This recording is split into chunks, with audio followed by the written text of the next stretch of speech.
નમસ્કાર, હું ધર્મેશ ભંડેરી, પૂર્વ નગર સેવક, વોર્ડ નંબર 17.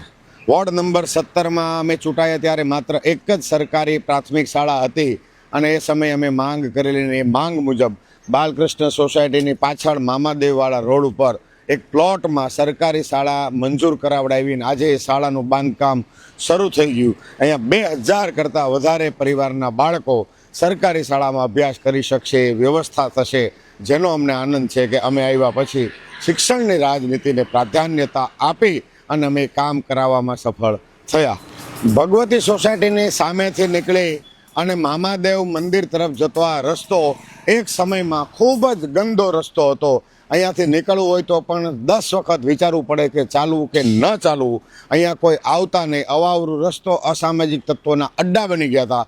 આ બાજુ રાજ રેસિડેન્સી, સ્વર્ગ રેસિડેન્સી અને બાલકૃષ્ણ સોસાયટીના રહીશોની અનેકવાર ફરિયાદ મળતી કે આનું કંઈક કરો, આનું કંઈક કરો, અને અમે એની પાછળ કામે લાગ્યા. અને આજે આ રસ્તો અતિ સુંદર અને સુગમ્ય બની ગયો કે જ્યાં કોઈ પણ સમયે કોઈ પણ વ્યક્તિ આવે, કોઈ જાતની ચિંતા વગર લોકો સરળતાથી અવર જવર કરી શકે એવો સુંદર મજાનો રસ્તો નિર્માણ પામી ગયો.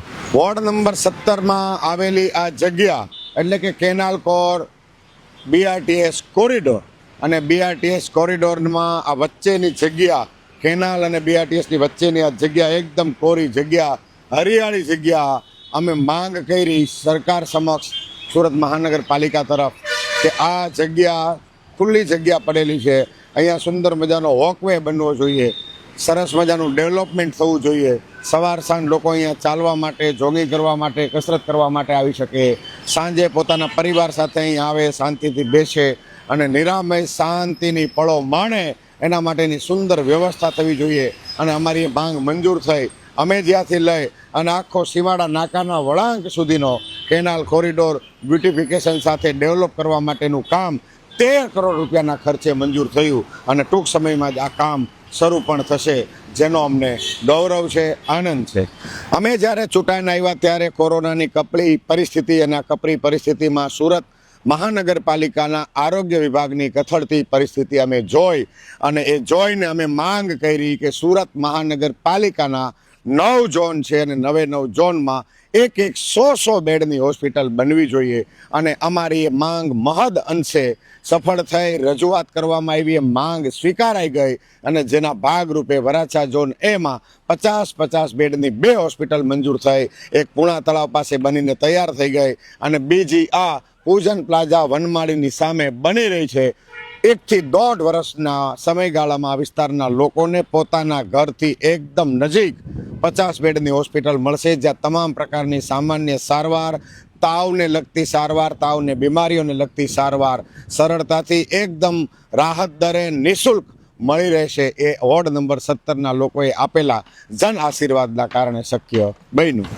વોર્ડ નંબર 17નો આ સાવલિયા સર્કલ વિસ્તાર, સાવલિયા સર્કલથી તમે ચારેય દિશામાં ગમે તે બાજુ જાઓ, આ બાજુ રાધે પાર્ક સોસાયટી થઈને BRTS બાજુ જાઓ, આ બાજુ પ્રમુખ છાયા સોસાયટી તરફ થઈ સિલ્વર ચોક સુધી જાઓ, અને આ બાજુ છેક યોગી ચોક થઈ મહાવીર સર્કલથી મહાવીર સર્કલની ખાડી બાજુ જાઓ, અને આ બાજુ વનમાળી સોસાયટી થઈ અને છેક પૂજન પ્લાઝા સુધી જાઓ. તમામ રસ્તા હસતા ચમકતા ACC રસ્તા બન્યા, અને આ વિસ્તારની શાન બન્યા. ગમે તેવા ચોમાસામાં પણ આ રસ્તા ચમકતા રહ્યા. કોઈ પણ પ્રકારના અગવડતા કે ખાડા વગરના રસ્તાઓ. માત્ર આ જ રસ્તાઓ નહીં, પણ યોગી ચોક, કારગિલ ચોક, કિરણ ચોક, એટલે કે વોર્ડ નંબરના તમામ રસ્તાઓ ACC પોલિમરિક પદ્ધતિથી સજ્જ બની ગયા. અને અમને ગૌરવ છે કે અમે આવા રસ્તાઓ વોર્ડ નંબર 17માં બનાવી શક્યા.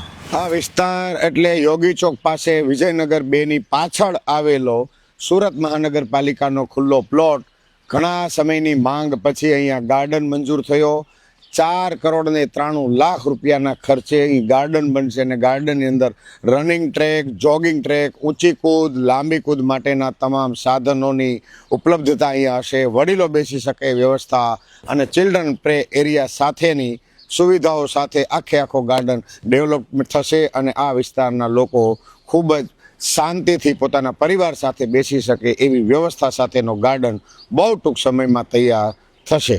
આ જગ્યા મહાવીર સર્કલની બાજુમાં આવેલી જગ્યા, જ્યાં સુમન માધ્યમિક શાળા બની જવા આવી. આવતા 6 મહિને નવા સત્રમાં અહીંયા એડમિશન પ્રક્રિયા શરૂ થશે અને લગભગ 2000 જેટલા બાળકો અહીંયા ભણી શકશે. ધોરણ 9, ધોરણ 10 અને ત્યારબાદ ક્રમશઃ ધોરણ 11 અને ધોરણ 12ના ક્લાસ પણ અહીં શરૂ થશે.